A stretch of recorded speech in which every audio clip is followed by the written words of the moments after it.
వైఎస్ఆర్ కాంగ్రెస్ పార్టీని రాజకీయంగా ఎదుర్కోలేక కూటమి ప్రభుత్వం కక్ష సాధింపులకు పాల్పడుతోందని విజయనగరం జిల్లా రాజాం అసెంబ్లీ నియోజకవర్గ ఇన్ఛార్జ్ డాక్టర్ రాజేష్ అన్నారు.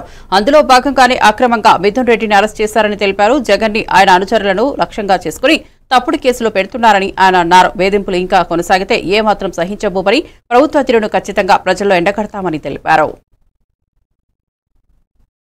ఎంతో మంది చెప్పి అబద్ధపు హామీలతో ఈరోజు కూటమి నేతలు ఈరోజు అధికారంలోకి వచ్చారు.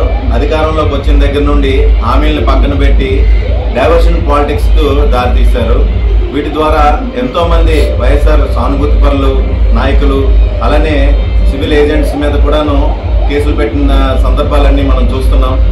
రీసెంట్గా నిన్నటికి నిన్న మిథున్ రెడ్డి గారు ఒక ఎంపీగా ఉన్న ఆయన్ని అరెస్ట్ చేయడం అనేది మేము తీవ్రంగా ఖండిస్తున్నాము. ఎవరైతే జగన్మోహన్ రెడ్డి గారికి దగ్గరగా ఉన్నారో వారందరి మీద కూడాను కొంతమంది ప్రభుత్వ ఉద్యోగుల్ని లోపరుచుకొని వాళ్ళని భయపెట్టి వాళ్ళ ద్వారా తప్పుడు వాంగ్మూలాలు తీసుకొని ఇలా కేసులు పెట్టే సంస్కృతికి ఇక మీదటైనా సరే చరమగీతం పాడాలని ఈ సందర్భంగా నేను తెలియజేసుకున్నాను.